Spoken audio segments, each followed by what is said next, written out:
Good evening, everyone. On behalf of Beyond Law CLC, we welcome you all to another session.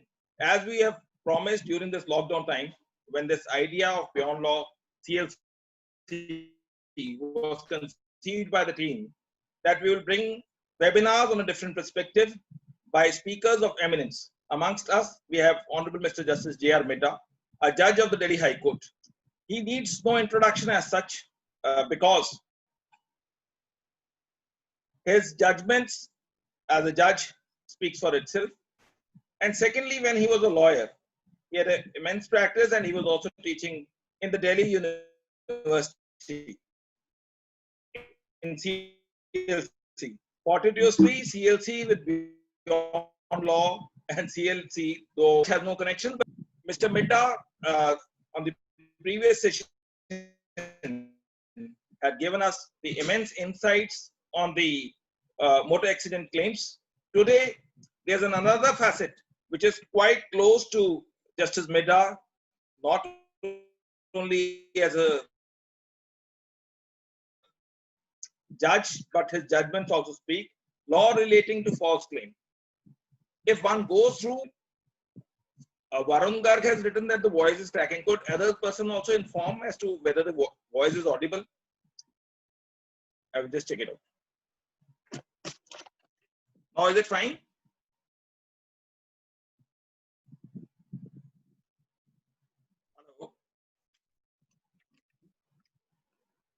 Could others also post it on the chat box, because 3 or 4 people have written on the. I will cross check.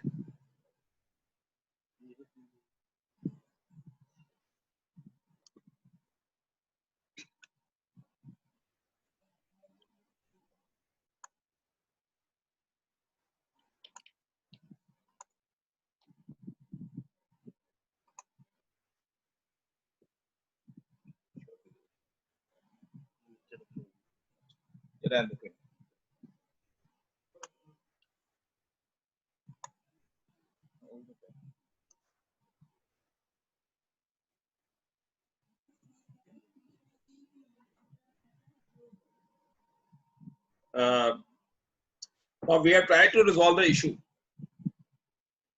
Now, kindly check it. Law relating to false claim is quite close to Honorable Mr. Justice J.R. Midha, and right so, because it is often said that the persons who approach the Honorable Court should approach the court with clean hands. But invariably, we have seen the litigants believe that even if there is a approach by a soiled hands or material concealment, they can sail through. But as Justice Midha in one of his judgments, which is one of the leading judgments on the false claims, says that these issues have to be dealt with an iron hand. And be that as it may, rightly so, because if one approaches the court, which is considered to be the purest form of any system to get dispensation of justice, and if the person approaches the court with soiled hands, then in that eventuality, the other party sometimes do suffer because he is not able to bring the issue in the right perspective. As we usually say on the platform, that little introduction would be suffice once we have a speaker of eminence. I will request Honorable Mr. Justice J.R. Midha. We are enamored by the fact that Justice Midha is so popular, that the strength of the participation has swelled up to the double. And invariably, I was just reading today that it was a write-up given, that if you look at the article you enjoyed first time and second time slightly, then the law of diminishing comes into play. But if it is in the reverse, it actually speaks of the volume that people are just latching it up. So over to you, and we would just like to have the insights from your side, and it will give different flip to the lawyers, the students, and large number of participants who are there, and we are shortly going live on the Facebook also. Thank you everyone, and thank you, sir.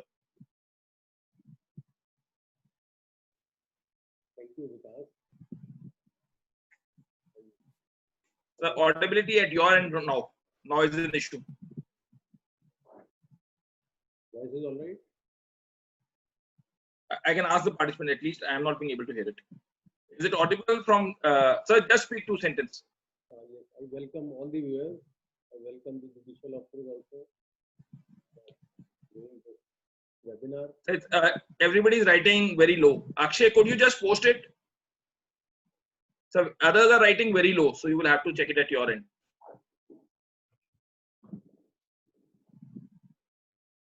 I welcome all of you. So slightly better, but still the pitch is very low.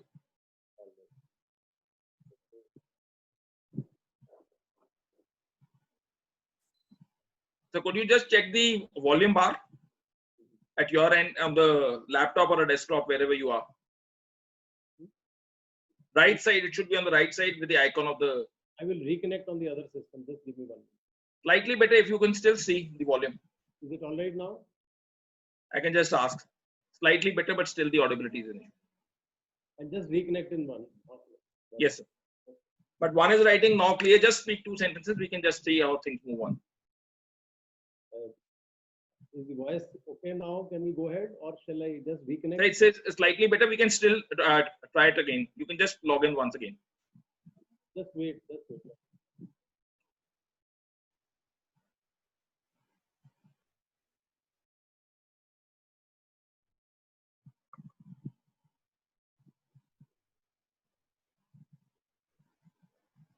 We also would be having question and answer sessions as soon as Justice Midha gives the insight on the law perspective. You can post the questions in around 6 p.m. In respect of, we will take the issues in respect of false claim itself.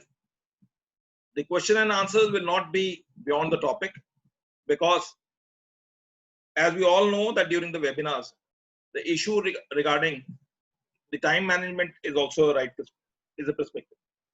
Join. I welcome all the judicial officers also who are participating in this webinar. You see, the topic for today is a very important topic for the system. You see, the greatest challenge before the judiciary today is the frivolous litigation. The judicial system in the country is choked with false claims, and such litigants are consuming court's time for a wrong cause. False claims are a huge strain on the judicial system. Perjury has become a way of life in courts. False pleas are often taken and false documents are filed indiscriminately in courts. The reluctance of the courts to order prosecution encourage the litigants to make false averments in the pleadings before court. Section 209 provides a very effective mechanism to curb the frivolous litigation.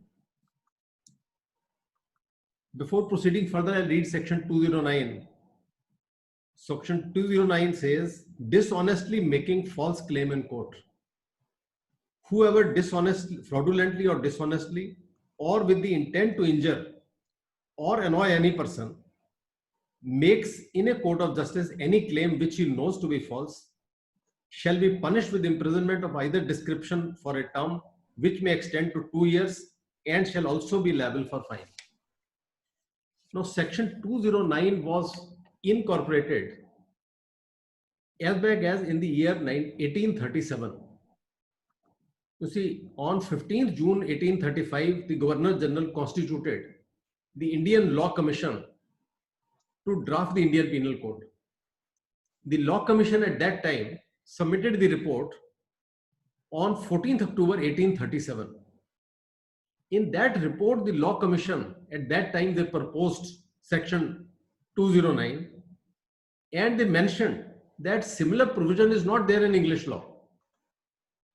In English law, what was punishable was perjury. But the Law Commission said that perjury stage will come very late. It will come after the evidence is recorded. And there may be a case where a person files a false claim and the case doesn't go till the stage of perjury. So the damage is already done. How to handle that situation? So Law Commission observed that very filing of the case, the pleading of a false case itself should be made punishable.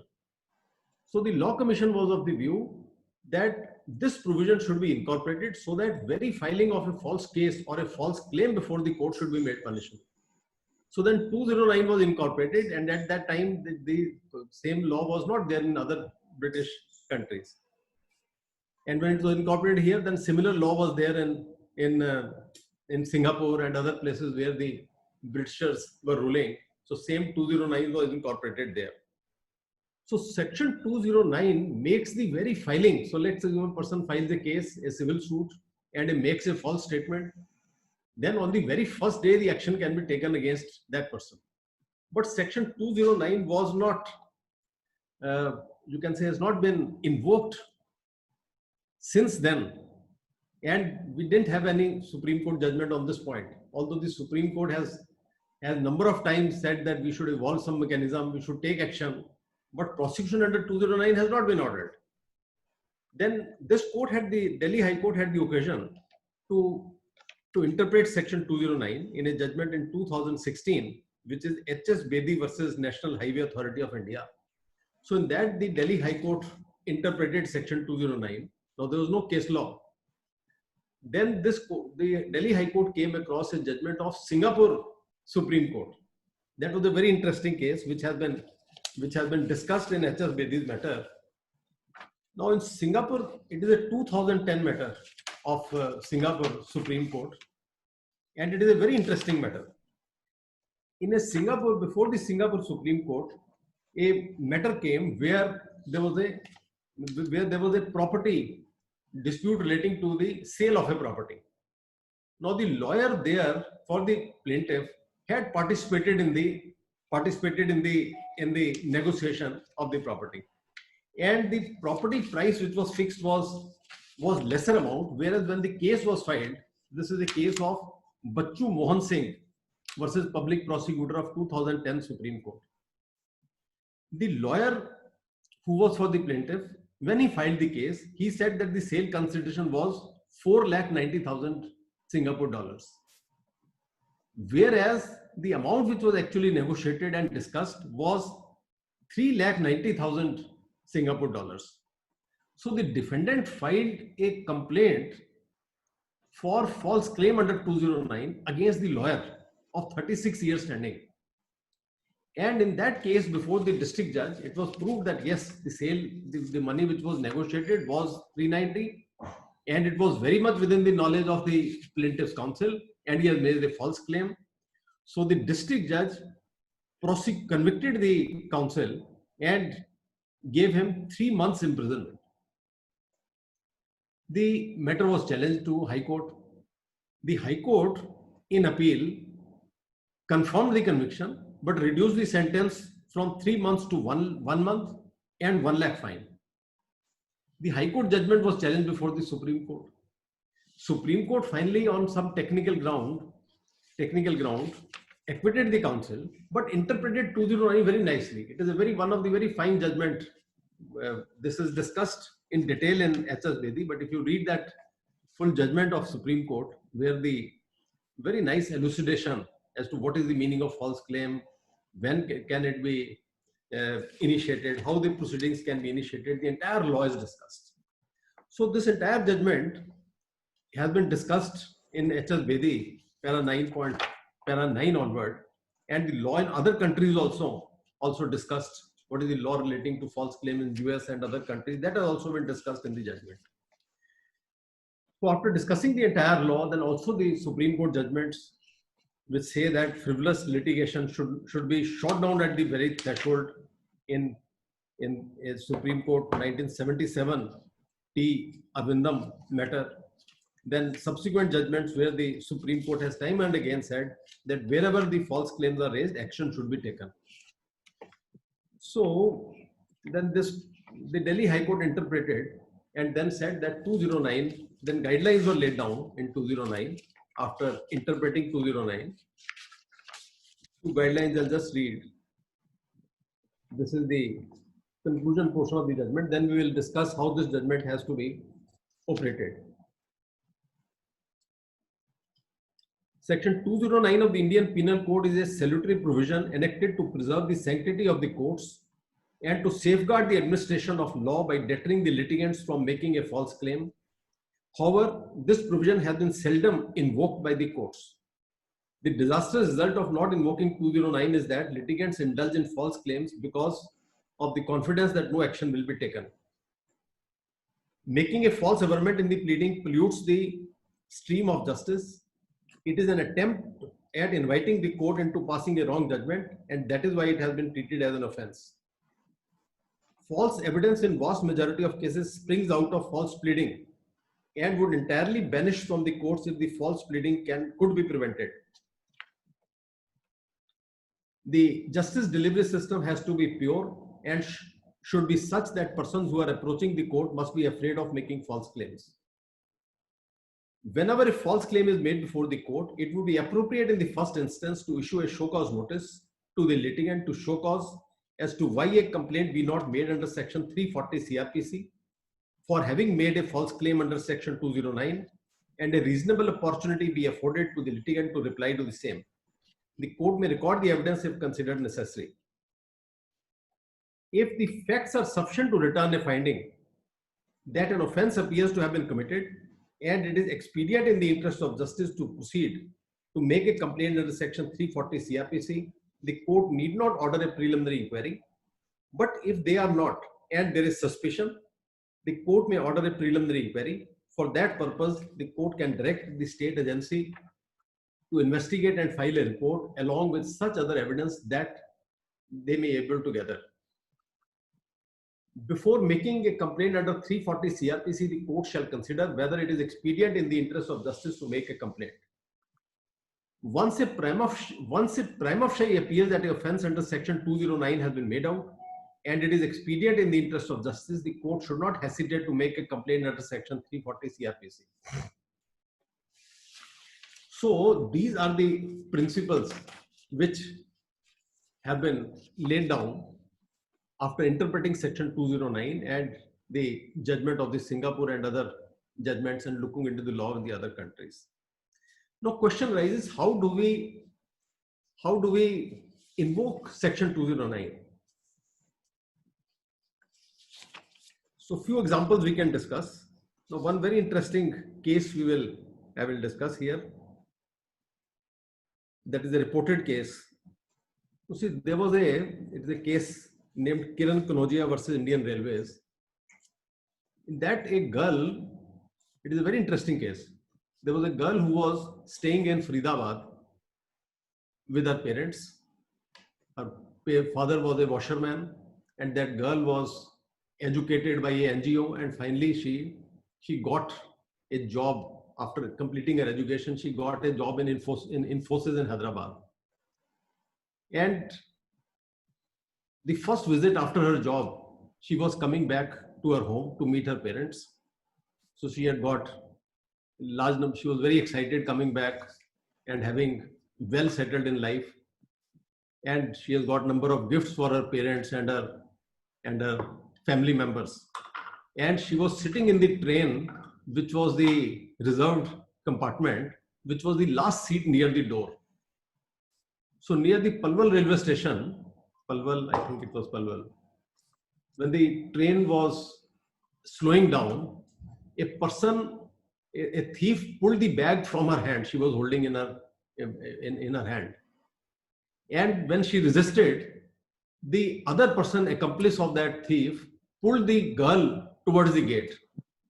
With the result, the girl and the boys jumped out of the train, and the girl also fell down from the train. And the leg of the girl that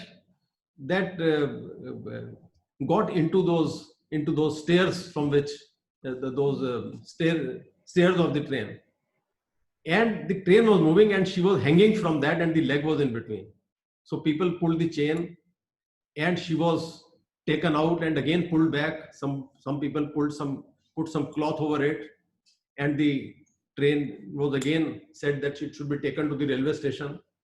So the train was taken to the railway station. Message was sent to the railway station. There the railway police were there. They took her to the hospital in the police vehicle, where the leg was amputated. Now, the girl filed a case for compensation before Railway Claims Tribunal. The written statement which was filed by Railways, they said firstly it is denied that she was travelling. Even if it is assumed that she was travelling, no such incident took place, no incident took place. Even if some incident took place, she did not fall down and suffer any injury. Even if she suffered some injury, there was no amputation. And all such pleas which you can think of on earth, they were all raised. And the matter was hotly contested before the Railway Claims Tribunal. So after recording evidence and all those things, finally the Railway Claims Tribunal, I think, awarded compensation of 3 lakh rupees. That award of the Railway Claims Tribunal was challenged before High Court, saying that the amount should have been awarded should have been only 2 lakh rupees and not 3 lakh rupees. 1 lakh has been awarded more than what is permissible under the rules. So the Delhi High Court examined and they said, you have raised a false claim. It is matter on record of Railways. You see, when the train reached Faridabad, there the railway people only took out the girl from the train. In the police vehicle and with the railway officials, she was taken to the hospital. Amputation is matter of record. Everything is matter of record. So this court issued the notice under 209 as to why a complaint be not made under section 209 of the Indian Penal Code. So then an apology was tendered, and finally the court finding, and then the Delhi High Court directed the railways to frame the guidelines in future that no such pleas are raised in litigations of railways, and though some guidelines were also framed. Finally, the compensation was also enhanced, and then some compensation was awarded for accepting the apology. Finally, the girl, I think, got more than 10 lakh rupees. But see the delay which has occurred due to the false pleas raised. And sad part is that ordinarily such pleas are taken invariably, and the litigant feels that in courts no action is taken. Therefore, there's no fear in the mind of the litigant to speak the truth. Few more examples I'll discuss before coming as to how we should invoke and at what stage we should invoke. You see, there was another landlord-tenant dispute where the landlady approached the High Court for eviction of the tenant.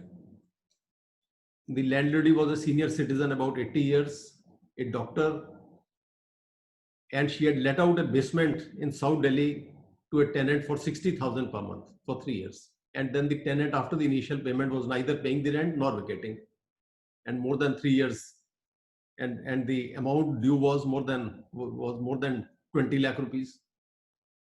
So a short notice was issued to the tenant, directing the tenant to appear in person. So initially the tenant did not, and the notice was directed to be issued Dasti. Now the tenant didn't permit anybody to enter the basement office for service. So finally the notice was issued again for a short date through the SHO. Then the tenant didn't appear personally, then he was directed to appear in person. So the court asked the tenant as to why you are neither vacating nor paying the rent. He said, no, out of that 20 lakh rupees due, I have already paid 17 lakh rupees in cash. So the statement of the tenant was recorded on oath under section 165 of the Indian Evidence Act. Section 165 is a very novel provision.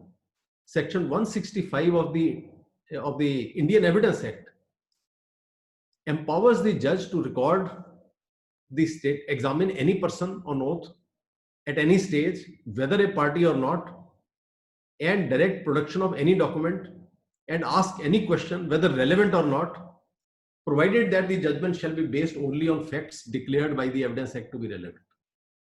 So the court recorded the statement on oath of the tenant, saying that, and he reiterated that he has paid 17 lakh rupees and he has got a statement and all those payments were made in cash. Then the statement of the landlady was also recorded, and the landlady said that she has not received any payment, and all this is a false claim. So then further question was asked that why you are not paying the balance money. Then the tenant took a plea that the landlady has executed an agreement to sell with his cousin and taken 17 lakh rupees cash from his cousin also. So now the landlady has no right to receive any further amount. Now in 165, the court can also examine any other person may not be a party. So court said, all right, you produce your cousin brother also tomorrow. We'll examine him also on oath. So next day, the cousin brother came and his statement was also recorded on oath. And he produced the agreement and he said, I have executed an agreement and I have paid 17 lakh rupees to the landlady. Statement of landlady was also recorded. And she said, I have not executed, this is not my signatures. So after hearing and examining, recording the statement, the court was of the view that agreement was fabricated. So, but the tenants were so adamant and so confident that they said, no, you please proceed with the matter. We are confident. We are filing also a suit for specific performance, and the matter be proceeded further. So it was at that stage I got an impression that although the agreement appeared to be fabricated, but we have to reach the truth. Now we are discussing how to reach the truth. So then the question came in the mind that these people do not appear to be the first timers. They must have done it to find a weak landlord and then fabricate cash payments and cash agreements. So after the matter was over and the court was rising, so I thought that these are not the first timers. So I called them again in the witness box. I said, how many civil and criminal cases were ever pending against you and are pending against you today? Please give the details. So once this question was asked, so he took about 3 or 4 minutes and then he said, there's no case pending. I said, all right. Then I called the cousin brother also. I said, how many civil criminal cases you ever faced or which are pending today as on date, or any FIR or any criminal investigation? So he also took about 5 minutes and then he said, only one section 138 matter is there. I said, well, we'll have it tomorrow. And I said, the senior standing counsel of Delhi, please verify through the police station concerned of both the person, because these days everything is available online. So when the matter was adjourned, so within half an hour, they mentioned the matter again. That said, we want to vacate the property and settle the matter. They said, we'll take up tomorrow at 4 o'clock, at 2:30. Next day, when the matter was taken up, by that time, 3 FIRs were traced out. Now, when the matter was taken up, so they said, sorry, we have made a wrong statement. We are tendering apology. We have brought the keys of the property. We have got 5 lakh rupees draft, and we have got the 3 post-dated checks, monthly checks, and we are clearing the entire dues. And the matter was over in about 17 days' time. So now question arises that the court should invariably, wherever, you see, this section 209 at the first stage cannot be invoked in every matter. But there are cases like this one where the court can always go further deeper and examine the party under section 165 of the Indian Evidence Act, which is a very novel provision, which also has been discussed in HS Bedi, interpreted also. So these are the examples. Now we'll go another further question, how to reach the truth in every matter. So there's another judgment of Ved Prakash Kharbanda, which citation I think we'll give it, Vikas will share with all of you, where we have discussed what is truth and how to discover truth.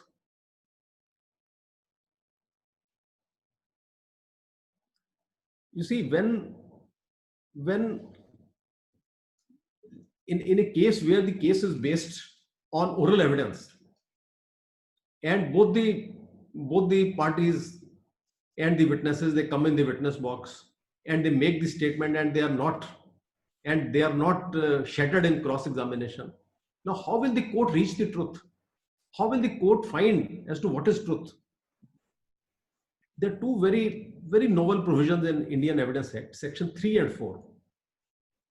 Section 3 and 4 of the Indian Evidence Act, they say a fact is said to be proved when the court, on considering the material before it, either believes it to exist or considers its existence highly probable. And then a fact is said to be not proved when the court, on considering the material, consider it that it did not exist or consider existence highly improbable. And then it is disproved where the court is not able to come to any of the conclusion. Now, the interpretation of Section 3 and 4 is that it is ultimately the judicial belief. Many times, you see, we have seen the approach or the contention of the counsels is that, look, I have produced 5 witnesses. They all have been cross-examined and they have not been shredded, and therefore the plaintiff has proved. This is totally a wrong approach. Plaintiff or the defendant is nobody to prove. Let's take a very simple example. Let's assume a person takes a stand that the sun rises from the west, and it produces 100 witnesses, and all the 100 witnesses come and they say, yes, we all saw the sun rising from the west today morning. They are cross-examined at length and they are not shredded in cross-examination. Now, can the court say that the 100 witnesses have proved their testimony has not been shattered? The court will say, look, I do not believe it. It is against law of nature. And once I do not believe it, it is not proved.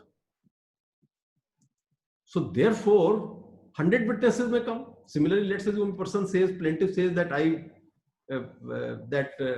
was flying or I was walking on water, and 100 witnesses are there. They all saw, all the witnesses come, they are cross-examined. Court can say, sorry, I don't believe it. So what is most important now is that it is the ultimate test of judicial belief, whether this thing is believable or not. If it is not believable, then it is not proved. So therefore, now let's say take a simple case of recovery of money on a oral loan. Plaintiff says he has advanced a loan, defendant says he has not advanced. Finally, both the persons stick to their testimony. How to deal with it? Now, there's a very nice testimony or book on law of evidence by Chief Justice Munir, Chief Justice of Lahore High Court, one of the finest books on law of evidence. And Chief Justice Munir, in his introduction of the book, which is discussed in Kharbanda's judgment and reproduced also there, he says there are two cases came before me. He says in one case, in one of the cases of murder, a false plea of alibi is raised.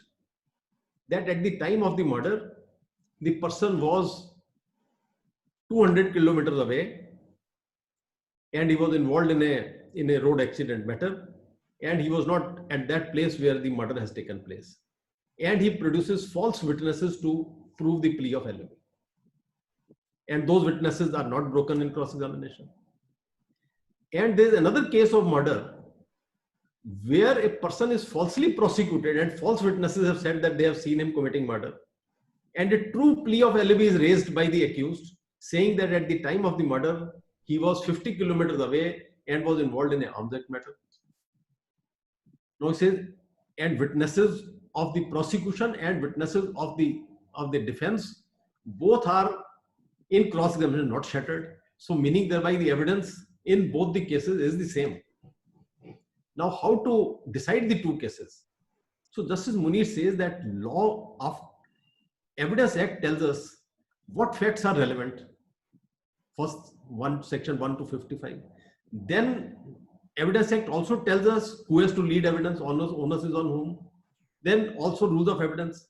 Now, once we have collected all the relevant evidence, all the admissible evidence, we have collected everything. Now, the law doesn't give us the answer how to decide. So Chief Justice Munir says that the best shoes of the word cannot teach a person how to walk. At that stage, when the judge has to do the judging and he has to put the scales, at that stage, no law guides us how to reach the truth. So he says that in the first case, the judge should examine the case in such a manner that he should believe the prosecution and disbelieve the false plea of alibi. Whereas in the second case, evidence is the same. He should reach a conclusion that the prosecution case is false and therefore not true. So therefore, ultimately, we have not to go by the approach as to what evidence has been led, but whether it is believable. And to find out what is true and what is false, in every case, the parameters are different. Now, let's take a small example that I have to decide what is the taste of a liquid in a glass, in a bottle before me. And one person is arguing that it is sweet, other is arguing it is sour. Now, whether I hear the matter for 1 hour or 1 day or 1 year or 10 years and read one judgment or 10 judgments or 100 judgments, I can't still reach the absolute truth. Only way is to taste it. And once I taste it, all arguments become irrelevant. One very small example I will give. You see, there was a case where there were two friends. For a very long, they were friends for about 20-25 years. Every day they will sit together and they will eat and drink. And one of the friend gave a loan of 5 lakh rupees to the other, and the other gave a post-dated check for repayment of the loan. Now, before that check was presented, this friend died.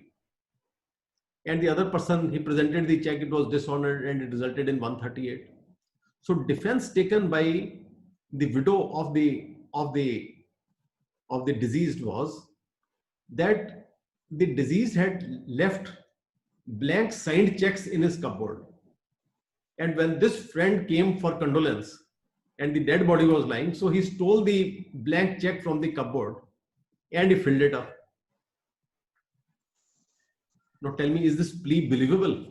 If we test it on the parameters of section 3 and 4, if two persons are friends for 20 years, after the death of one friend, the other friend may not help the family of the other, which normally he will do. But at that time when the dead body is lying, he would not steal the blank check and fill up. So this is one of the way in which the court can apply the mind. And also, you see, one more example I will take up here before I go further. We'll go further from 209. Then there's one interesting provision which also is very rarely invoked. That is section 467 of the Indian Penal Code. You see, forgery ordinarily is an offense which is punishable with the punishment for forgery starts in 465 onwards, 465 to 477A. 465 to 477A are all the offenses relating to forgery. Now, the punishment for this forgery starts from 2 years in 465, then 7 years, 466, 10 years. Then 467, forgery of a will, the punishment prescribed is life imprisonment. Meaning thereby the law treats the forgery of a will equivalent to murder. So it is a very serious offense. And logic is very laudable because the person, when the will come for testing, that person who has signed the will is not available on earth. So therefore they said anybody who forges a will should be punished with life imprisonment. But here also, normally if you see the approach in courts, when a probate petition is dismissed saying that this will is forged, ordinarily 467 is never invoked.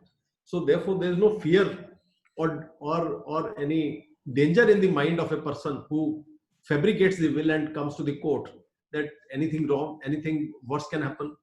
So the litigant who forges the will, ordinarily his approach is that if he succeeds, he will get the property of crores, and if he loses it, he only loses the litigation cost, so there is no fear. But in many cases, the Delhi High Court has invoked 467 One example I will share. There was a matter where the mother had two sons, and with one of the son, the relationship were not good, and she had disinherited, published in newspapers also, and they were regular relationship were very bad. They were not on talking terms. And when the mother died, leaving behind the will in favor of the other son, the first son with whom the relationship was very bad, he set up a will and approached the district court. And district court came to the conclusion that no, this will is not genuine, and the probate petition was dismissed. Matter came in appeal. When the matter was heard at length, the court came to the view that look, there was no occasion at that time. The relationship, and at that time the letters were there between the parties which showed their very spoiled relationship. She had disinherited in the newspaper. At that time, where is the occasion?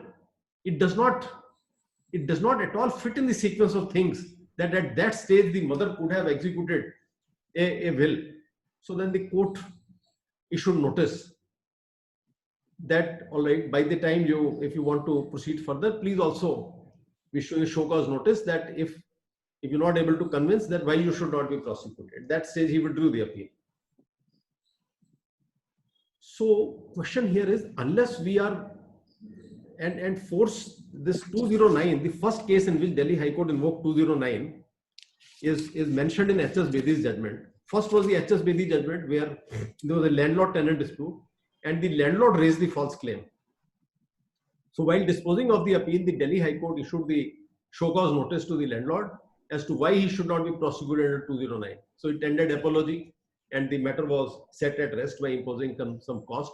And then the Delhi High Court interpreted the section 209 and laid down the guidelines. Now there are two other cases mentioned in H.S. Bedi which are very, very nice and one can always look into it.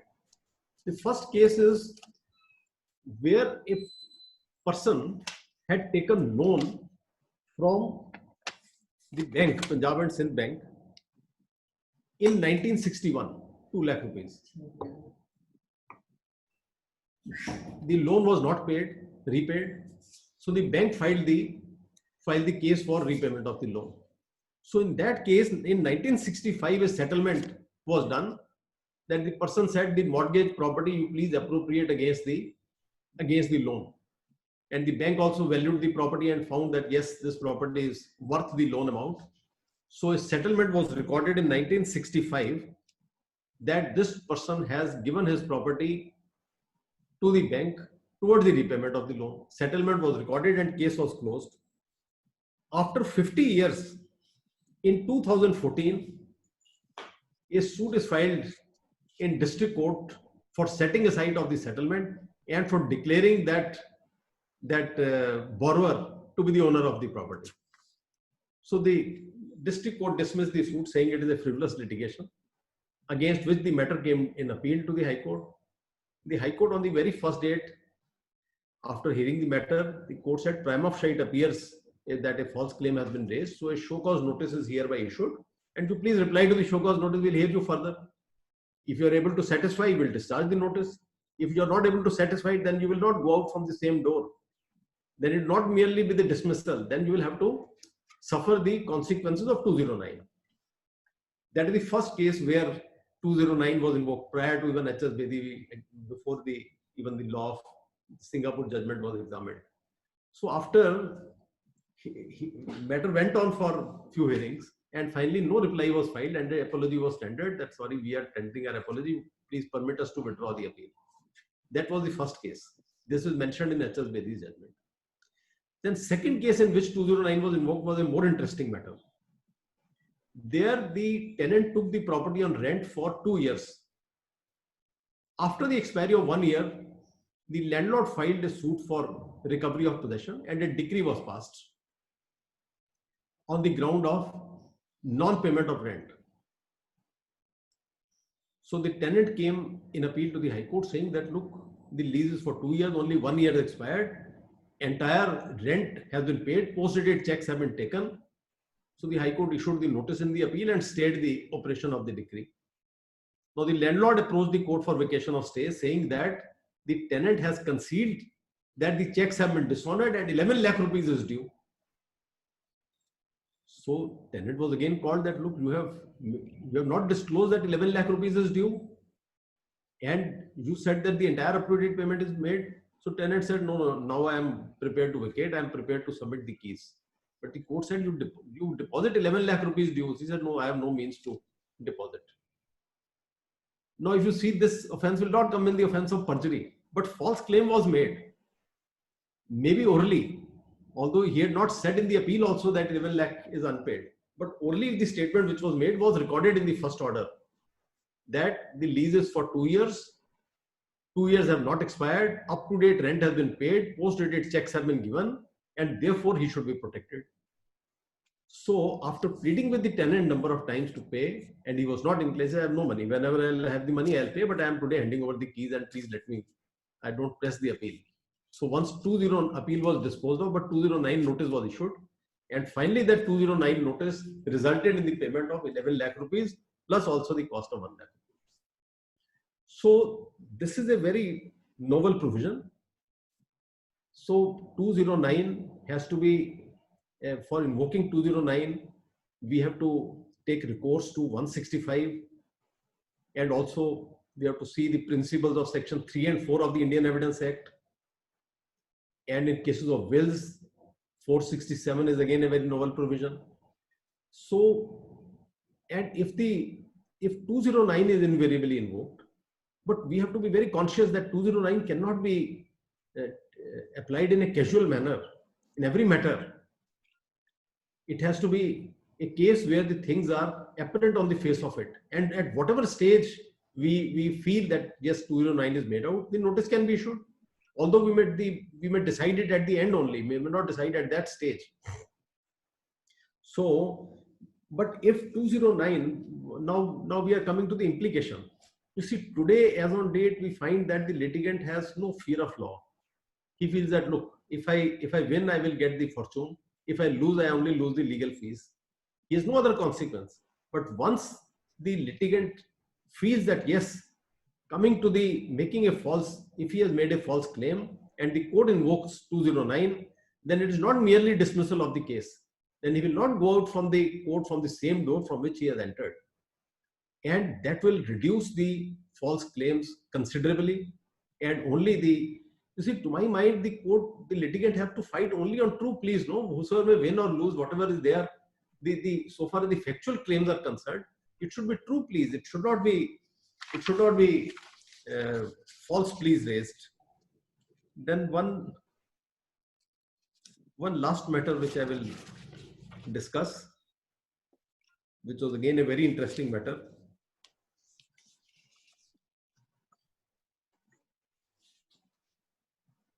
You see, there was a matter where outside Old Delhi railway station, on the footpath, 3 persons were sleeping on a summer night.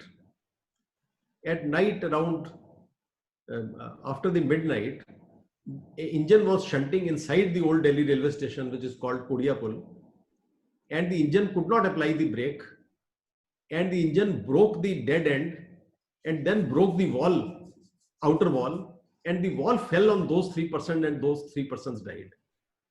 Now, 2 persons could not be identified. 1 person was identified, and his family filed a claim for compensation before the Railway Claims Tribunal. Railways hotly contested the matter before Railway Claims Tribunal, saying that the proceedings under Railway Claims Tribunal, the jurisdiction is only if a person was a passenger. Now, this person was not traveling in the train, so he was not a passenger. So, after a hot contest, although under the Railway Claims Tribunal, if the amount would have been paid, it is only, earlier it was 4 lakh, now it is 8 lakh rupees. But the matter was hotly contested and it was dismissed. So the widow of that person approached the High Court in writ petition, saying that, look, the money be awarded, compensation be awarded. So in High Court, when the matter was called, so High Court, then they called for the called for the file from the railways to see as to what inquiry was done. You see, after all, if the train breaks the dead end, breaks the wall, comes on the road where people are sleeping, it is a case of res ipsa loquitur. Money should have been gracefully paid. There only they had to pay 5 lakh or 4 lakh or maximum 8 lakh rupees, which was amended by that time. But they have chosen not to even pay that. So when the file was called, then it was all the inquiry records were called for. So in the first inquiry, tried to exonerate the driver, saying that the wall was weak. If the wall of the railway station would have been strong, then the wall could have stopped the train from coming out of the train. But that inquiry report finally was not accepted. Then a second inquiry was conducted, and that inquiry was pending at that time. Then they also produced the file of the law department, which although we had not called for the internal file, but they produced that file. So in that file, the notings were made that although we have a very weak case, but we should fight it strongly, and we should ensure that the High Court does not call for the police file, which was registered. So the High Court called for the police file also, and this amounted to interference with the administration of justice. So contempt proceedings were initiated. So when the contempt proceedings were initiated, because High Court can do contempt, which is more stronger provision than 209. So in the contempt proceedings, then apology came, and then they said, please compute the amount payable in accordance with law, and that amount, when we calculated according to the multiplier method, that came to about, I think, 21 lakh rupees. And then with the interest, the total amount, I think, was about more than 30 lakh rupees. Then they tendered apology. They said, we are very sorry for having taken up a wrong plea, although it was accepted and they were directed to frame some guidelines so that in railway litigation such pleas are not raised. That matter is still pending. Guidelines are being framed. So, but kindly see, if there had been a proper legal advice, in the first stage itself, they had to only pay 4 lakh rupees or 8 lakh rupees. Where's the need to contest and force the person to keep on fighting and raising wrong pleas? So, if we are vigilant of 209, the litigants, counsels, courts are vigilant of 209, then to my mind, out of 100 cases, there will be at least 10 to 15 cases where 209 can be invoked without any difficulty. And once this trend starts, then there will be an atmosphere where the litigant, there will be fear, and we will have, that will reduce the burden on the judicial system, that will reduce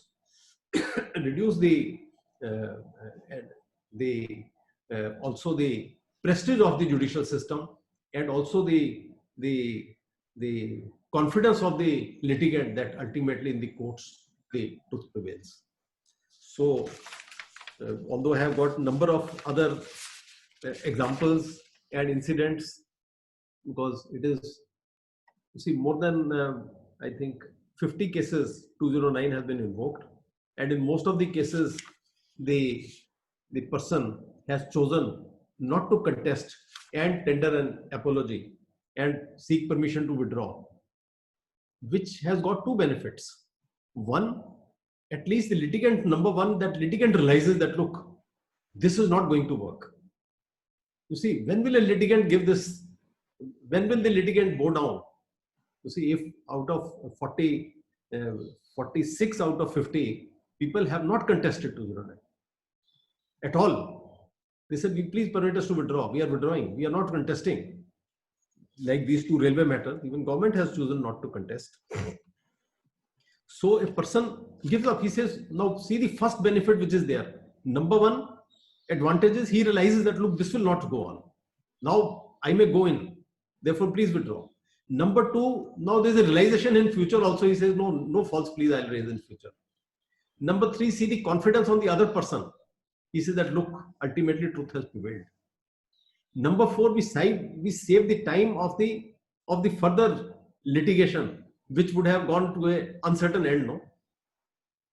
And fourth, then we also save the time of the further forums above also where the matter could have gone.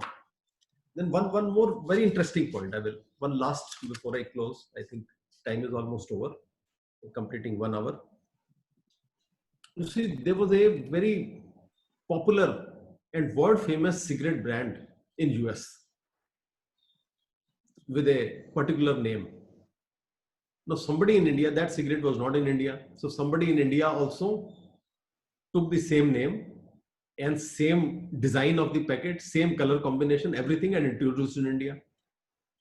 So that cigarette brand, since it was not in India and was not contemplating to come to India, it went unnoticed. So after a few years, when that US company wanted to come to India, they found that this is already here.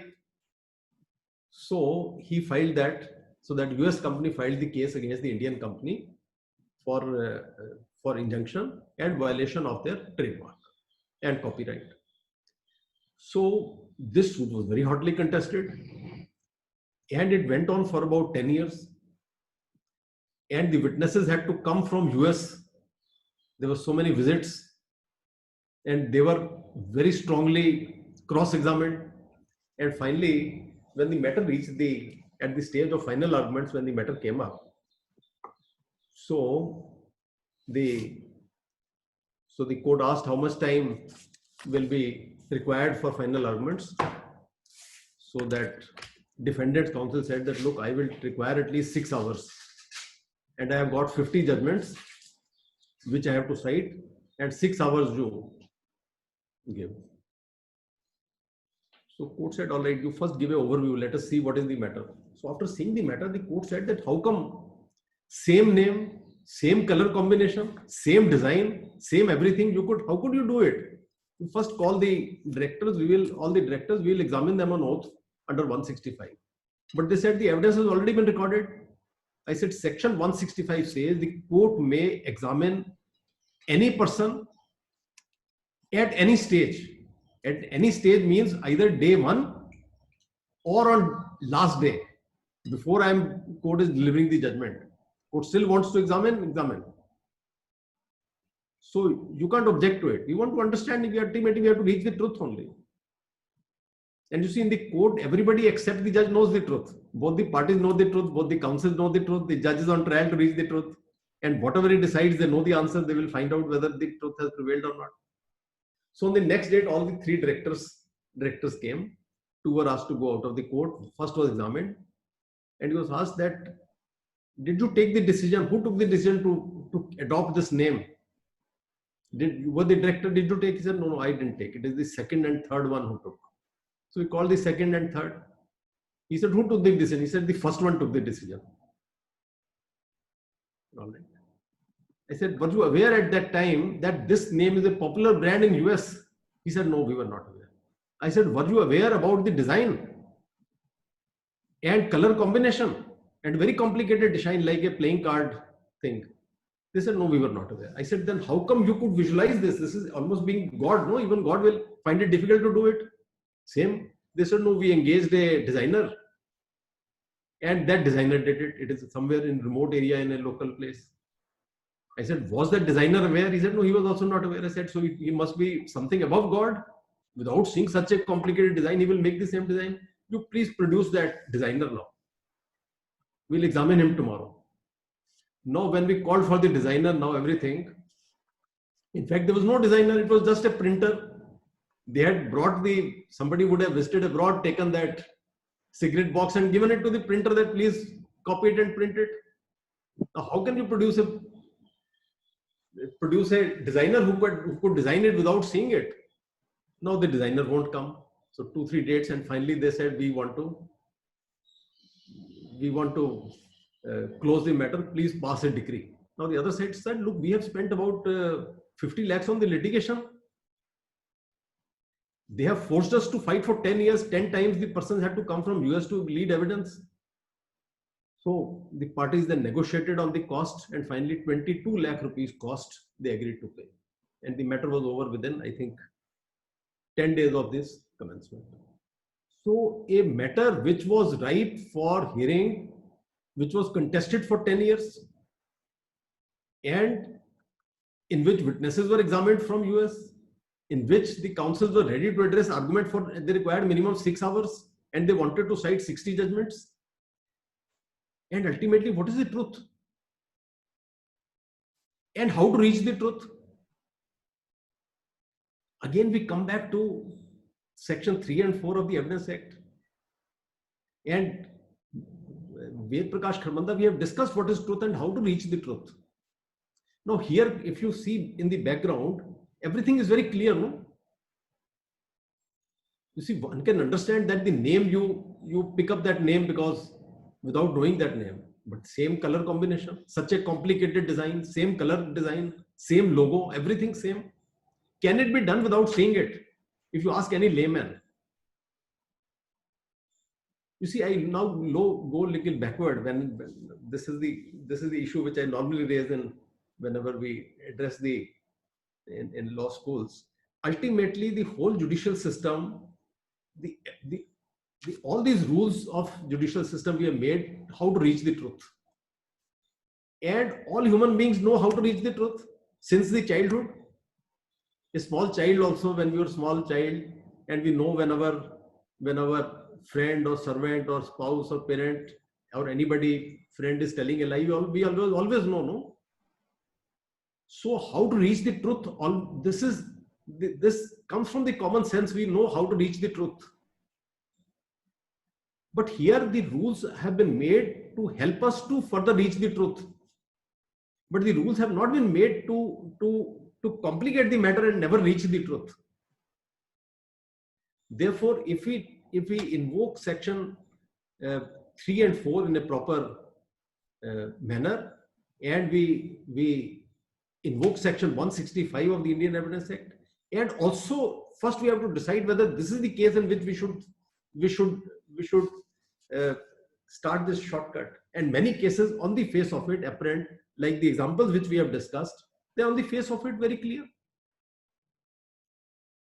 The first case which we discussed, that matter where the girl fell down from the train and was sandwiched between the stairs. Train was stopped. So the officers of the train, engine, driver, guard, everybody was aware, everybody came there.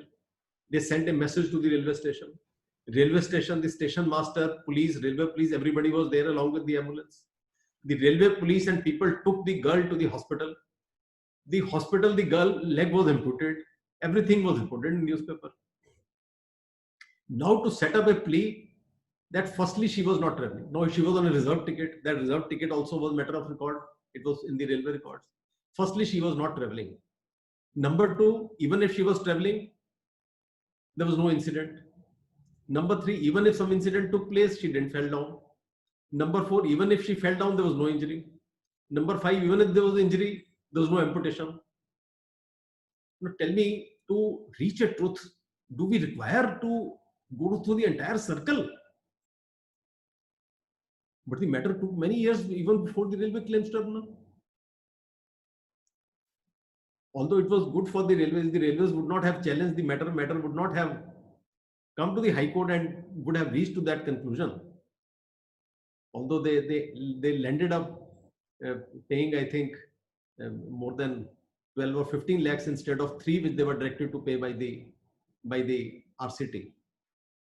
Similarly, the second matter of Hajra, where the wall fell down on the person sleeping on Kodiapul, and you say the wall was weak, and person was asking only 4 lakh rupees there, although they landed up paying 32 lakhs plus facing the contempt proceedings.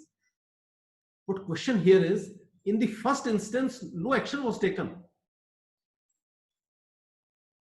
So I think this is a sufficient food for thought for all of you and once again, I thank all the organizers for thank you, sir. And all the participants who are viewing this. And I hope the system will improve and we'll have a better system of administration of justice. Thank you very much. Thank you, sir. The fact that separate issue was taken up, which invariably, like you said, is not known to the lawyers as such, or even in the some of the on the judicial side also. 209, though there is on paper, but it's not been taken up as such. And the fact that there are a large number of questions on this aspect would be taking up the questions which people have posted in the group.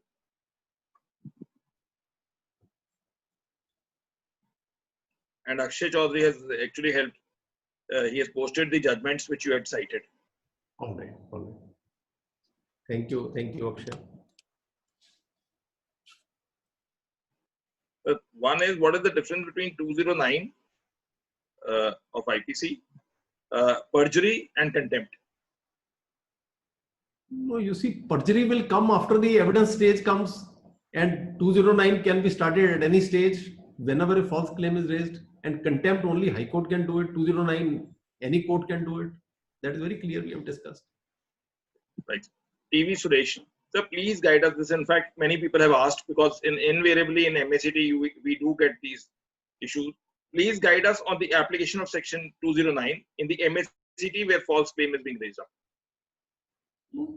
Whatever applies to other cases will apply to MACT also. There's no difference. There also many false claims are being, at times the police and the claimants, they collude and they make a false claim. So the courts immediately register the cases. The court has, even Delhi High Court has directed the police to register the cases. So law is the same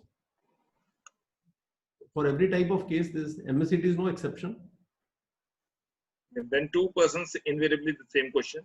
One is, though we always say that one should always log in through name, that is by iPad and Such Kohli. What would be the remedy in such cases for false complaints? And what would be the net result if we start proceeding with that? I have just modified some questions because it's a joint question. No, sorry, you'll have to repeat the question again. What are the implications of section 209 in MACT in case there is a false claim? And what eventually will be the punishment, etc., in such a claim if found guilty? 209 says 2 years imprisonment plus fine. You see, wherever a false claim is raised, firstly, it is the duty of the litigant to immediately point out to the court, no?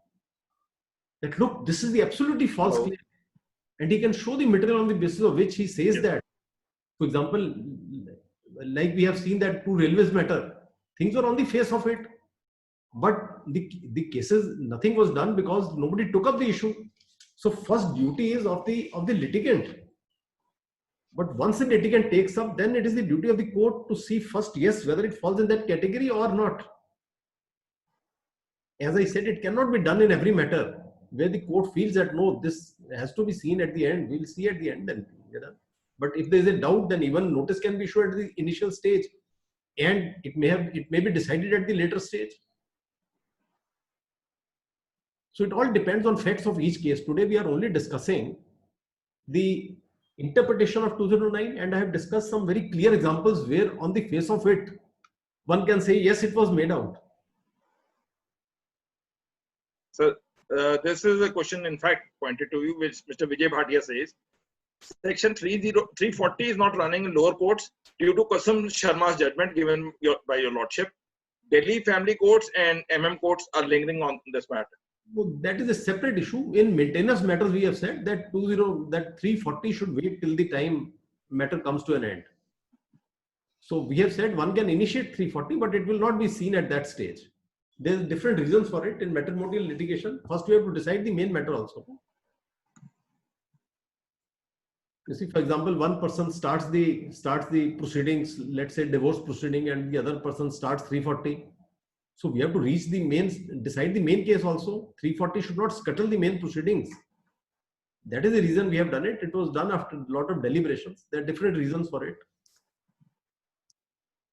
So this is by Anand Bhardwaj, an advocate of Jawaharlal High Court.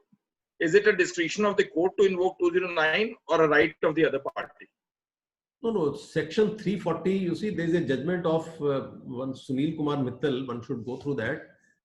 Sanjeev Kumar Mittal, we have discussed section 340. One most important ingredient of section 340 is unless it is expedient in the interest of justice. So therefore, let's assume even if offense is made out, but the courts, you see, after all, 340 puts a burden on the institution also. The court will make a complaint under 340. Let's assume there are 10 cases in which 340 is made out, 209 is made out. The court may come to the conclusion in 5 cases that look, it is not expedient or in the interest of justice. So court may give it up and impose some cost and close the matter. I'll give one more example. Sunil Kumar Mittal judgment, Sanjeev Kumar Mittal. You see, there what happened, there was an old lady and she had, very old lady, she had no husband and no child. So her nephew was in US Air Force and staying in US, but she had very good relation with the nephew. She was going to US also. Nephew was coming and staying. Finally, she had very good relation. She left a will in favor of the nephew and she died.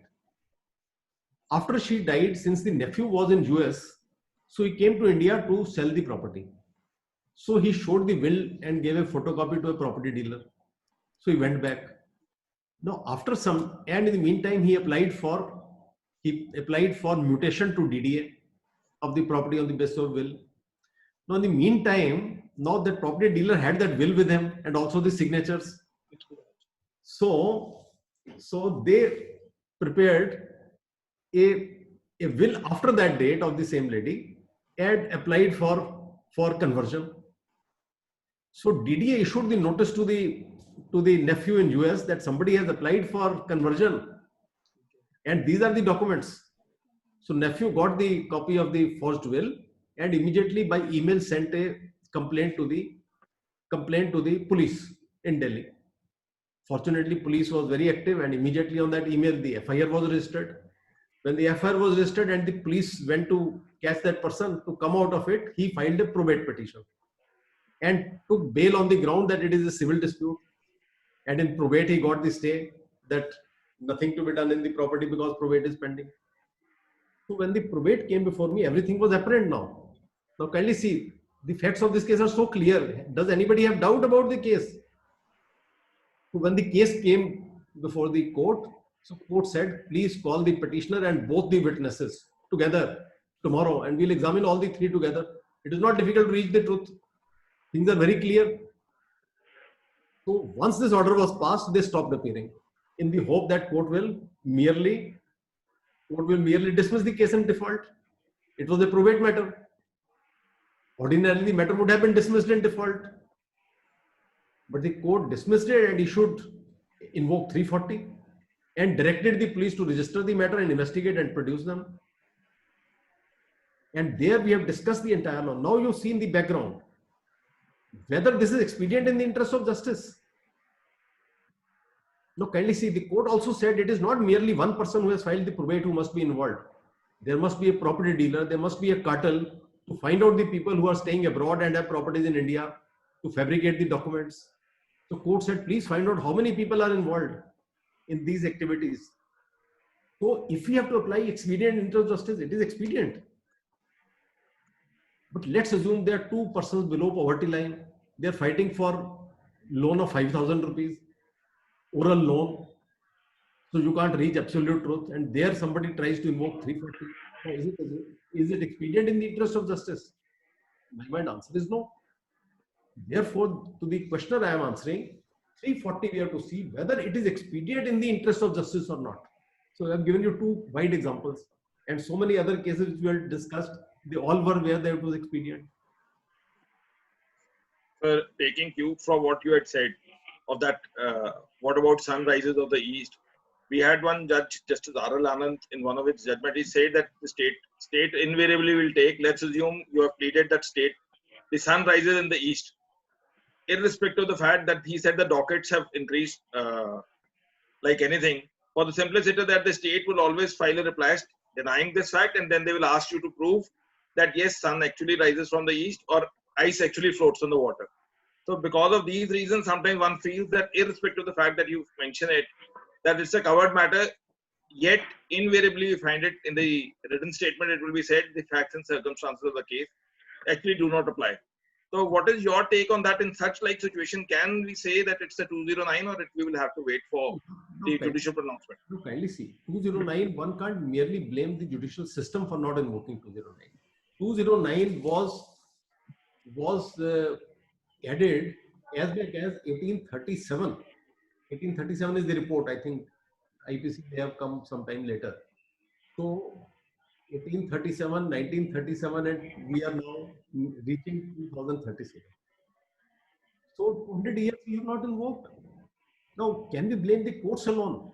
Is it not the duty also of the council also, or the litigant also, that whenever a blatant false plea is raised, then should immediately point out and invoke. So therefore, there is need for awareness of in the legal profession, amongst the litigants also. 209, if it is invoked, and to my mind, it will reduce the burden on the judicial system. And I hope the system comes where the people fear that yes, will not raise the false claim. So we have unmuted Prithuraj. He wants to ask a question directly. Over to you, Prithuraj. Hello. Yes. A very good evening, sir. Yes. Sir, actually, I wanted your guidance on a query like, sir, if a person makes contradictory statements which arise out of the same transaction, like take for example, there was an accident and a case has been filed in the MS court also, and there was a case for compensation in MSET court also. Now, one of the witnesses who was allegedly a eyewitness, he makes contradictory statements. In the MSET court, he says that he saw the accident with his own eyes, whereas in the MS court, sir, he says that he did not see the accident because his back was turned. So, sir, would it be appropriate to punish this, to proceed against this person under section 209 or 340? You see, again, as I said earlier also, you see, we have to see whether it is expedient in the interest of justice or not. 20. See, so let's assume in all 100 out of 100 cases, people speak 340. Now, can we burden the system and start 100 cases under 340? We have to see ultimately what impact we have on the system. As we have seen in the case of forgery of a will of a person who was settled abroad and was in US, and there appears to be a cartel behind it, but it is expedient because otherwise that will keep on happening with the full cartel of the offences. But all this has to be seen in each case from case to case. But in ordinary simple matters, I think to my mind, one should leave the case and leave it at rest. And at times 209, for example, now 209 has one more benefit. No? Like for example, in about number of matters where 209 was invoked, and the other person gave up and he withdrew. We impose some cost and put the matter, like in a landlord and tenant matter, we impose cost of 1 lakh rupees. So there we have been able to achieve more than what 340 would have provided. For example, in that landlord-tenant dispute where the tenant raised a false plea that he has paid 17 lakh cash and fabricated an agreement to sell. Now, if this matter would have gone to the full trial and also specific performance suit also, the lady would not have got the possession in many decades. Possession in 17 days time. Is it not? So therefore, we have, by issuing notice under 209, we achieved the purpose. Therefore, what we are discussing today is that once 209 becomes notice issued, many of the therefore we achieve the purpose. Justice is done. I'm not looking here that, for example, in that matter of MSET, that witness, we take up the matter and went after him. So, but again, it will depend on each case. The court has to apply the mind on each every matter. But there are a number of judgments on what is the interpretation of the word expedient in the interest of justice. Please look into that. Right. Thank you. So, then again, that issue of not mentioning the name, but we've unmuted him. Vivo 1920 wants to ask a question to you. Yes. Yeah, good evening, sir. Yes. Sir, my question is that in various judgments, our Honorable Supreme Court says that falsity should be punished immediately, while in Kusum Sharma says that in matrimonial litigation it should be punished later at finalization. So it is increasing the settlement tendency in cases. We are today not discussing matrimonial matters. We are not discussing Kusum Sharma. I have already answered this question. So therefore, we should today restrict to 209, which has got a different implication. मैंने कुछ खाया ही नहीं. And in matrimonial, there are different reasons for which we have given that rule. नहीं biscuit और वो सब खाए थे बस. Afaq asks, is there any judgment on use of section 165 in MSCT cases as such or any other matter? Yes, there are a number of judgments. Supreme Court in Jayaprakash judgment, Justice Ravindran judgment, has approved Delhi High Court's Rajesh Tyagi and said 165 should be invoked invariably in MSCT matters. Please see the judgment of Justice Ravindran. So Akshay will post it. We have unmuted Suj Kohli. She wants to ask a question. Yes. Good evening, my lord. This is Sujata Kohli, District Judge, Rouse Avenue, CBI Courts. My Lordship, my humble question is that while holding POCSO court jurisdiction, I came across some cases where the accused were in JC for the last 11 months or whatever for a long time. But by the time the evidence stage came, the minor child stated before me that there was nothing real in the complaint and her aunt had tutored her to lodge the complaint due to some previous enmity. And I asked the child time and again to ensure that now she was not threatened or she was not making that statement in evidence out of any pressure or anything. But upon being satisfied, yes, it turned out that there was nothing in the complaint. She was in fact a small child. She was smiling. She had no sign of the trauma. She had no sign of a real, genuine victim, which we normally see in the POCSO. So, Lordship, because the FIR was FIR was registered on the complaint of the minor, then what would be the remedy against such complainants who are minors in such cases, my lord? Thank you, my lord. Yes, Sujata, is this case still pending or it is decided? No, it is already decided. Now I'm not even holding that jurisdiction anymore. What It was decided ultimately. It was he was just acquitted. That's it. I could not take any action under perjury against the child because of, I think there was some provision in the POCSO Act also which prohibits that. And seeing that she was a minor. So, but I felt in my heart that it was very unfair to the accused.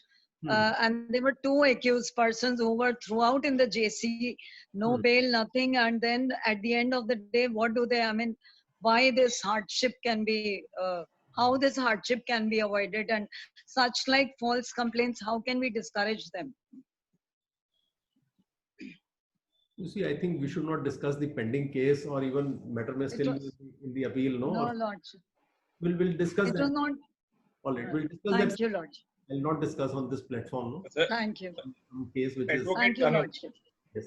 Advocate Kannan, whether section 209 IPC can be construed to the extent of making false complaint before a police and whether we can invoke the jurisdiction as such or not. 209 is false claim before the court. Then for other things, you'll have to see other provisions. No, there are other provisions. We are today only restricting 209, which means false claim before the court. So, invariably, all the questions have been taken.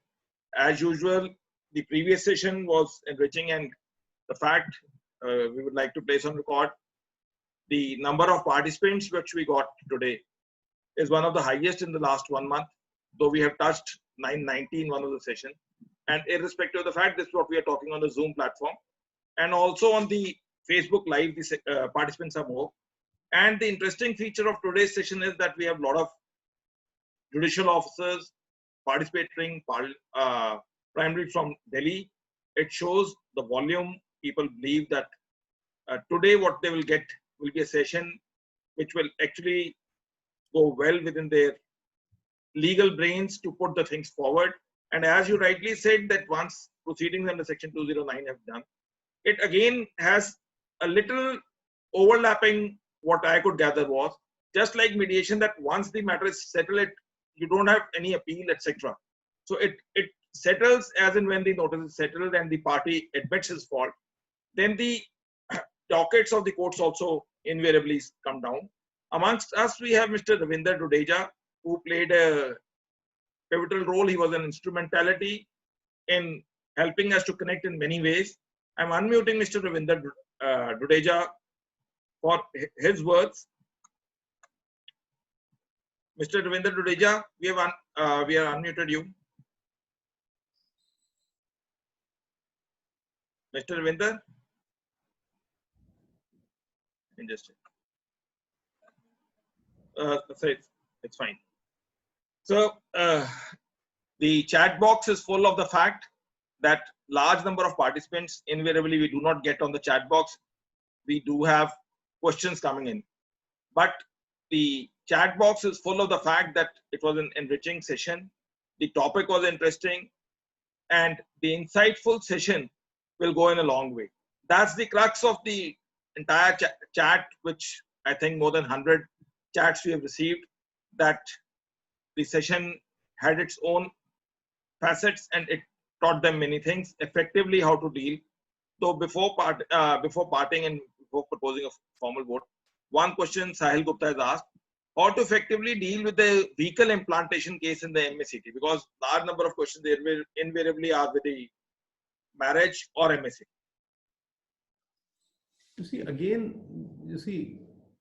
as I said earlier also, 209 cannot be invoked invariably in every matter unless some material comes before the court or the facts are so apparent, as we have discussed some of the cases. Unless the court is so satisfied, the case are so apparent on the face of it. So therefore, whether it is vehicle implantation or whether it is any other matter, unless the court finds the material which has come on record. One last case I will share with you, which was a very interesting matter. You see, in that what happened, that a bank had taken the property on rent. And in the meantime, the rents fell down to half. So the bank approached the landlord that, look, the adjoining property is available at half the price. So please, either we'll close the lease and we'll give the notice, or if you're agreeable to reduce the rent, which other landlords have reduced it, so we are willing to continue. So landlord thought over, since the rent had actually fallen down, so they executed a supplementary deed reducing the rent by about, I think, 40% or so. And the tenant started paying the reduced rent. After 2 years, the landlord issued a notice saying that, look, you're not paid me full rent, you pay me the rent, and lodged a huge claim of crores of rupees. So the tenant took the plea that, look, the rent was reduced. This is the supplementary deed. So landlord said, no, I don't admit the supplementary deed. And in any case, it is not registered. Lease deed was registered. This is not registered. And they initiated arbitration where the arbitrator said it is not registered. So we can't look into an unregistered document. And the full amount was directed to be paid. And the matter came to the High Court. So court said whether registered or not registered, you have raised a false plea. It is a false claim. You had agreed. That document had come on record. That document was actually executed. So even by taking the plea of unregistration, the plea is false. Claim false has been made. So notice under 209 was issued that please answer this also, and then we'll look into, because you will have to be prosecuted. First, registration or no registration. You have raised a false claim before the court. You actually agreed and you accepted it for 2 years. Otherwise, there was no need. You could have said, no, I don't agree to reduce the rent, and the tenant would have vacated. So first you let him, you executed, you accept the rent, now you come back.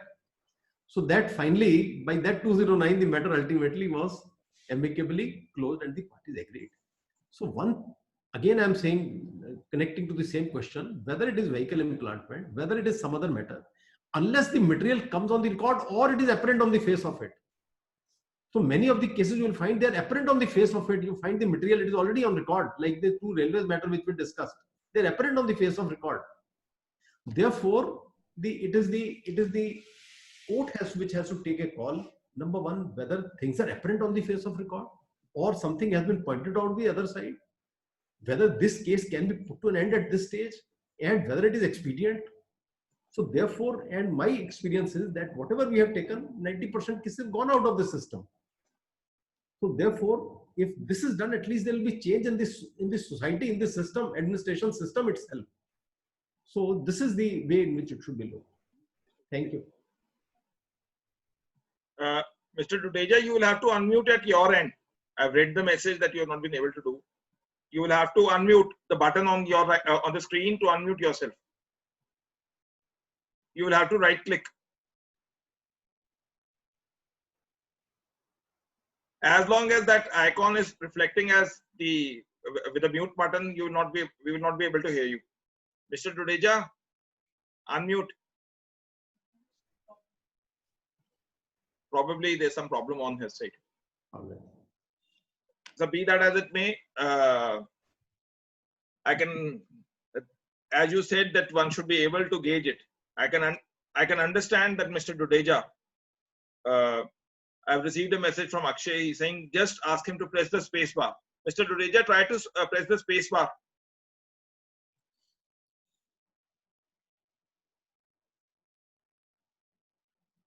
Meanwhile, I will ask Mr. Dudeja can log in. I will ask Akshay Chaudhary, since he has been helping us, as previously we said, to connect and the way the topic, etc., should be done. Akshay, at least you can get yourself unmuted. And Mr. Dudeja, meanwhile, you can try to log in again. Yeah, Akshay.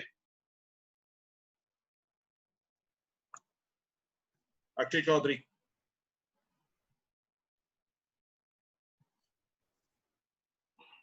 Yes, Akshay. Good evening, sir. Good evening, sir, and good evening, everyone. From my side, I think I cannot add anything to the legal aspect of the matter. But from a layman's side, I would say, as an audience, when I'm assisting His Lordship in the court, when a issue of false claim is raised in the litigation, any kind of a litigation, everyone is surprised to the fact that court is pointing this question, that I doubt you are lying in the court. And most of the time, there are two parties in the court, out of which one of them knows that he's lying. Usually, everyone lies every day, but like 5 times a day. Most of the people will be lying on trivial matters or on serious matters also. But the point is that when you come to the court, in my opinion, there should be a feeling inside of the mind of the litigant that if he lies in court, there will be repercussions about it. He should not take court for granted. That is the whole point of Section 209, false claims, that a claim has to be true, otherwise there will be a punishment. And of course, there are practical problems regarding this. The judiciary is choked with the litigations, and if every, I would say, honorable judge start initiating 340 or 209, the system will become more choked. So it's not even possible to invoke 340 in every case. That is totally understandable. But as His Lordship said right now, that if it is apparent on the face of it, I mean, if a girl has suffered an accident, there is a leg broken, and the report says that your department has taken her to the hospital, how can you deny this? In those kind of cases, in my opinion, even if a judge puts to the question of to the litigant that you are lying, you might be lying, prima facie you might be lying, this statement will send a message across to the society that the court also observes about these things. That is, in my opinion, very much important for a litigant to understand that he cannot take court for granted. He cannot speak whatever he wants. He might speak outside the court, but when he's speaking to a judge or when he's speaking in the court, he should respect the system. That is the whole point behind this discussion, in my opinion. That's all from my end, Mr. Vikas. Thank you for the opportunity. Thank you, Akshay, and thank you for all the support that the judgments which you have given. Just share it on the WhatsApp also so that we can share it. Sure, sir. So probably, sir, Mr. Dudeja has not been able to log in, but be that as it may, we cannot deny the fact that the. So you just called me. Just hold on.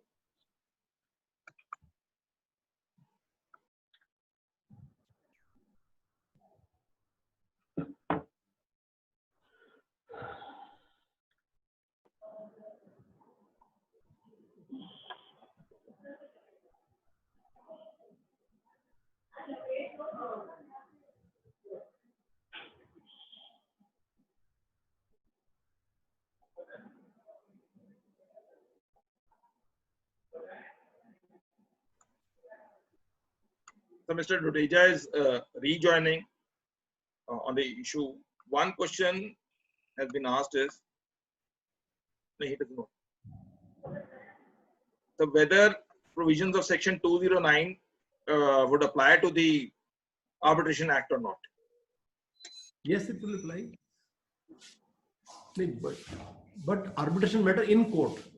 You see, at least if false claim in court, when the matter reached the High Court or before any court, when the matter reaches the court, then if a claim is raised, then it can be a false claim. Now it's by A. Kumar. If probate on false will is granted without citation to the legal heirs in Belgaum district, and later on probate is registered will, please advise, can section 209 could be invoked or not? So in probate, we have a better provision 467. 209 will also apply to all probate. It will apply to all court matters. No? So without going into the question, we are today discussing the provision interpretation of law. It will apply wherever a false claim is raised before any court. It can be invoked.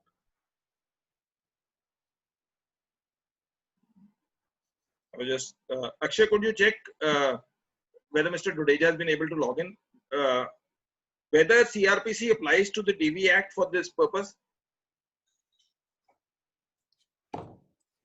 We are applying DV Act matter in court. 209 will can be invoked. If it is a false claim, any matter in court, whether it is civil or criminal, if a false claim is raised before any court, it is an offense.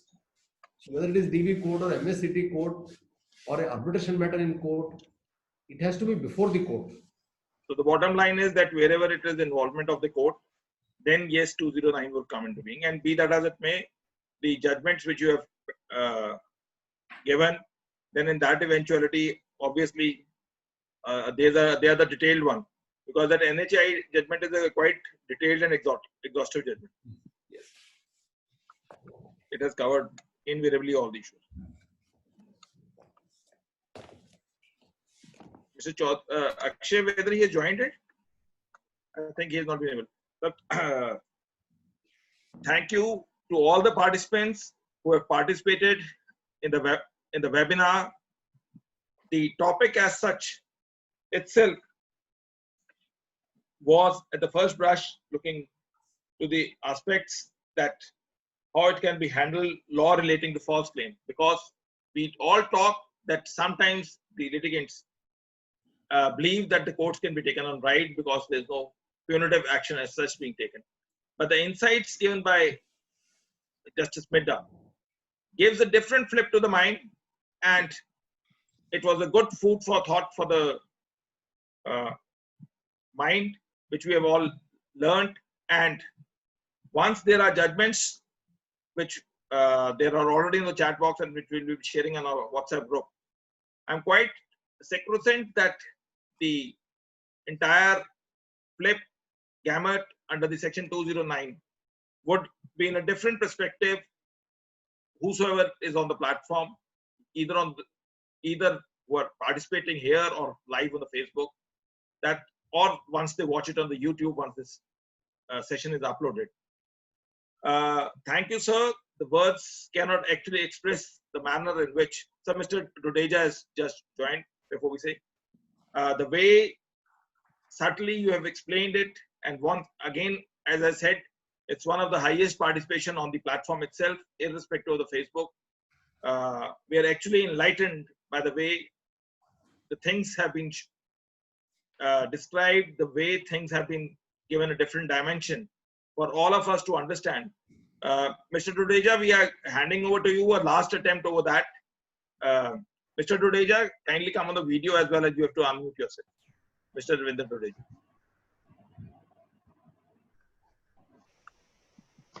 Yes.